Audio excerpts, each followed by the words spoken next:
Baiklah,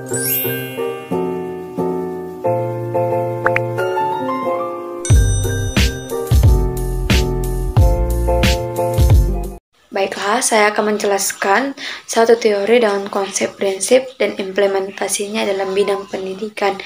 Salah satu teori yang relevan dalam pendidikan adalah teori konstruktivisme. Teori ini memiliki konsep dasar bahwa siswa secara aktif membangun pengetahuan mereka melalui pengalaman dan refleksi. Prinsip utama dari konstruktivisme adalah bahwa pembelajaran harus berfokus pada pemahaman yang mendalam, keterlibatan aktif siswa, dan pengembangan konsep melalui interaksi sosial. Implementasi konstruktivisme dalam pendidikan mencakup yang pertama, pembelajaran berpusat pada siswa. Guru berperan sebagai fasilitator yang membantu siswa dalam memahami konsep-konsep melalui diskusi, eksperimen, dan proyek-proyek. Dua, penggunaan materi yang relevan.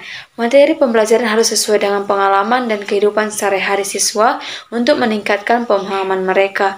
Yang ketiga itu kolaborasi.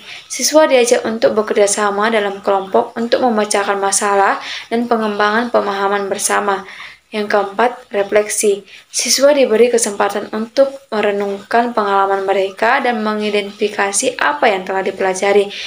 Teori konstruktivisme memiliki dampak yang signifikan dalam perbaikan metode pengajaran dengan fokus pada pemahaman yang mendalam dan pemberdayaan siswa untuk aktif terlibat dalam proses pembelajaran. Konsep dasar sistem adalah bahwa suatu sistem terdiri dari sejumlah komponen yang saling berinteraksi untuk mencapai tujuan tertentu. Komponen-komponen dalam sistem bekerja sama secara terkoordinasi, dan perubahan dalam satu komponen dapat memengaruhi komponen lainnya. Beberapa komponen umum dalam sistem meliputi input, proses, output, umpan balik, dan lingkungan. Contoh sistem yang sederhana adalah sistem perpustakaan. Yang pertama, input. Input dalam sistem perpustakaan dapat berupa permintaan peminjaman buku dari anggota perpustakaan. Yang kedua itu proses. Prosesnya melibatkan pengecekan ketersediaan buku, pencatatan peminjaman, dan penempatan tanda peminjaman pada buku yang dipinjam. Yang ketiga itu output. Outputnya adalah buku yang dipinjam oleh anggota perpustakaan. Yang keempat itu umpan balik. Umpan balik diperlukan untuk memantau efektivitas sistem. Misalnya ketika buku tidak dikembalikan tepat waktu, sistem perlu memberikan umpan balik kepada anggota perpustakaan atau menerapkan denda. Yang kelima itu lingkungan. Lingkungan sistem perpustakaan melibatkan aspek-aspek seperti kebijakan peminjaman, ketersediaan staf, dan faktor-faktor eksternal lainnya yang dapat memengaruhi operasional perpustakaan. Sistem perpustakaan adalah contoh sistem yang dapat dianalisis berdasarkan konsep sistem dengan komponen-komponen yang saling berhubungan untuk mencapai tujuan tertentu, yaitu memberikan akses dan peminjaman buku kepada anggota perpustakaan. Teori sistem adalah pendekatan ilmiah yang digunakan untuk memahami dan menganalisis berbagai jenis sistem yang kompleks dengan cara yang sistematis. Konsep dasar, tujuan, dan aksioma atau prinsip-prinsip dasar dari teori sistem adalah sebagai berikut. Yang pertama itu konsep teori sistem. Konsep dasar teori sistem adalah memandang fenomena di dunia sebagai sistem yang terdiri dari berbagai komponen yang saling berhubungan. Sistem dapat berupa entitas fisik atau abstrak, seperti mesin, organisasi, atau bahkan konsep-konsep seperti sistem ekologi. Sistem memiliki batas yang membedakan dari lingkungan luar, dan sistem tersebut berinteraksi dengan lingkungannya. Interaksi antara komponen dalam sistem adalah fokus utama dalam teori sistem. Yang kedua, tujuan teori sistem. Tujuan utama teori sistem adalah memahami, menganalisis, dan menjelaskan sistem-sistem yang kompleks. Dengan memahami bagaimana komponen dalam suatu sistem berinteraksi, kita dapat mengetahui perilaku sistem, mengidentifikasi masalah, dan merancang solusi yang lebih baik. Teori sistem juga membantu dalam pengambilan keputusan yang lebih baik dan efisien. Yang ketiga, aksioma teori sistem.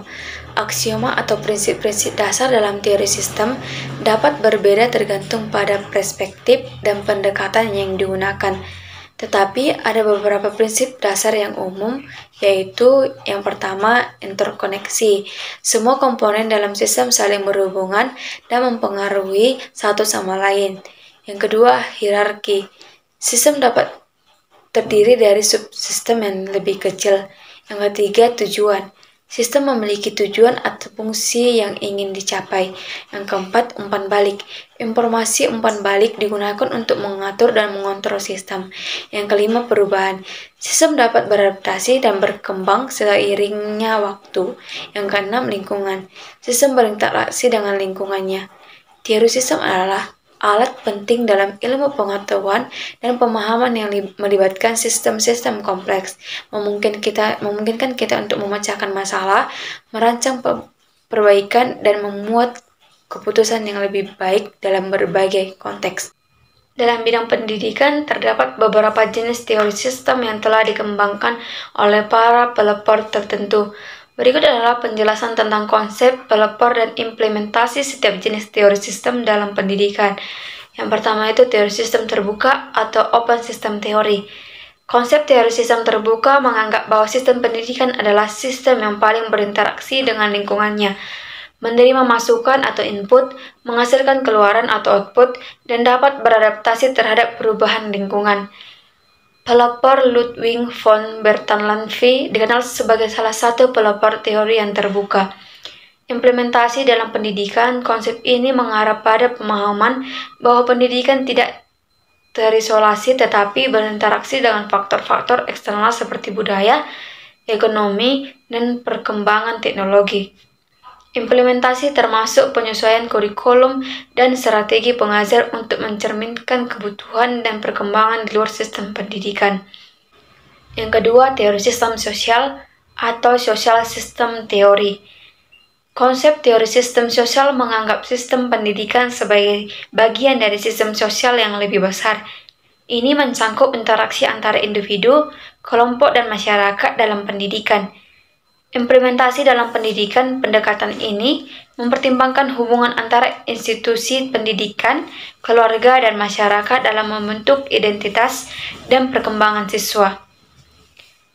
Implementasi dapat melibatkan kolaborasi antara lembaga pendidikan dan keluarga atau masyarakat. Yang ketiga itu teori sistem kompleks atau complex system theory. Konsep teori sistem kompleks menggambarkan pendidikan sebagai sistem yang rumit dengan banyak komponen yang saling berhubungan. Perubahan dalam satu bagian sistem dapat memiliki efek domino yang kompleks.